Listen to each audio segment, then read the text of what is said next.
You've been spending these rainy weekends watching TV and need something new to add to your list. Overcompensating may fit the bill. And Kwani, you tell us more. The upcoming Amazon Prime series Overcompensating follows the story of Benny, a former football player struggling to reconcile his sexuality with the hyper-masculine world around him. Let's take a look. Welcome to college. You can be whoever you want to be here. Can you? I'm Benny. Carmen. I'm Amanda Knox's cousin. I will continue to laugh at that every time I see it. I love that as the last line. Right, that feels right. If you watch the show, you will understand that he continues to say that throughout. Yep. Here to spill the tea are the show's creator, Benito and one of the stars, Beth Barone. Hi. You were supposed to speak in a British accent. Oh, I got She has nervous. a bit planned. I got nervous She's been later, doing these and, bits. but you know what? I think we should just abandon it. And we should just be real with each other because this is Hub today. You're right. See, she takes us serious. I appreciate you. Yeah. All right, Benito, we're going to start with you. Congratulations. This is your first TV show, loosely based upon your life. But how did this all come together for you? Oh my God. Well, I was actually touring a live show in like 2018 called Overcompensating. And it was about it was kind of stand up with stories of me being in the closet and kind of doing really anything I could to remain in the closet and overcompensating a lot. And during that time, I was making these sketches on the internet and I made this Kardashian sketch and my agent, huge brag, called me and was like, you should probably write an episode of something. These are feeling like episodes that you're writing. And I was just really inspired by college and this relationship I had with women. And I was like, oh, this is the same thing I'm performing on stage. It's a story of overcompensating and just doing too much all the time. But that being said, do you think it was easy to transition from that short form to the longer form? Yeah. I think it helped me in ways because I think, short form, it's like how many jokes can you fill in a second? It's like how many Amanda Knox jokes, I have to say it 3 times for it to be real.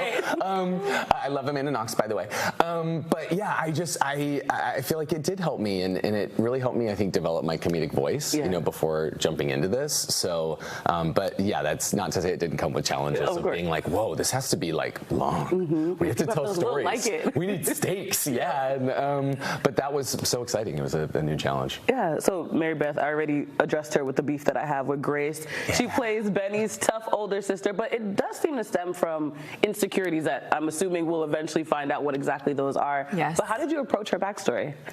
Well, Grace and I have a lot of similarities, and I'm very lucky that, and these are Benny's words, that I helped sort of inspire the character's, I would say, vibe and approach to the world. So it really didn't take much, honestly. I think I did have to sort of reach, though, because I am the favorite child in my family. Nice. I'm the youngest of 6, so it was kind of, it's obvious that I'm the favorite.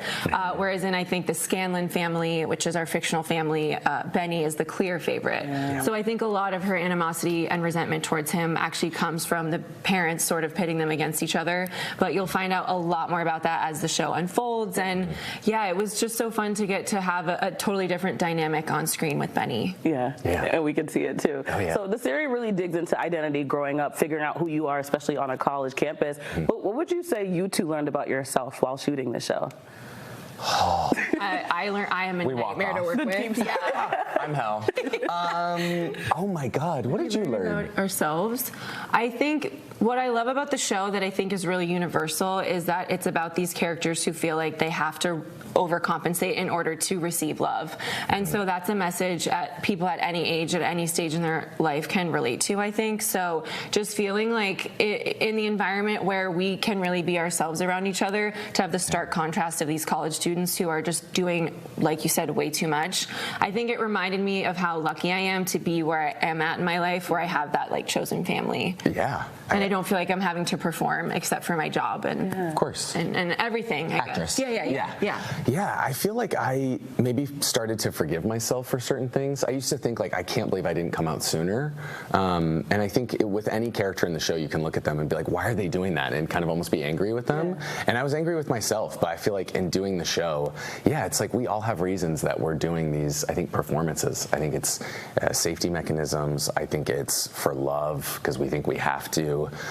So yeah, maybe giving some grace to myself and I think the people around me. Yeah. And I think that's what the show does. It opens up the conversation of that point of reflection for everyone to say, what have I overcompensated for in the past? Yeah, and I won't stop. And so what are you overcompensating for? Can we talk about it? And in that note, the segment is over.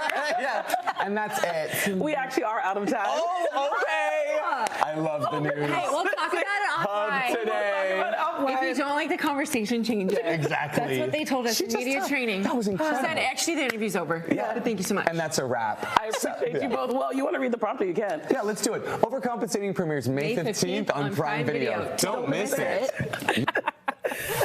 All right, well, I'm going to pick up right where they left off. Benito and Mary Beth, you're welcome. Kwani, what are you overcompensating for? I am overcompensating for, wow, I can't believe you just put me on the spot. I'm just helping them out. For, what am I overcompensating for? I think being an oldest child, kind of tying it in, a lot of growing up, no, I am also the favorite, but growing up, I feel like a lot of my time was spent focusing on others and giving back, being a people pleaser. So I think now I'm unpacking that and starting to understand that I don't have to be fully a people pleaser. I can help others, but I still have to focus on helping myself as well. You got to fill your cup first so that you can give to others. Yeah, I can't believe you just put me. I'm glad I had an answer for that one. I mean, Benito and Mary Beth were really disappointed with you. They were Closing the interview there, so I hope they see this, and you're welcome.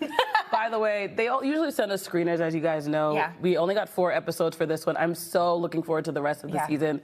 It's a really good show, and as we talked about, there's a lot that gets unpacked throughout the season, I imagine. I'm excited to watch it. So.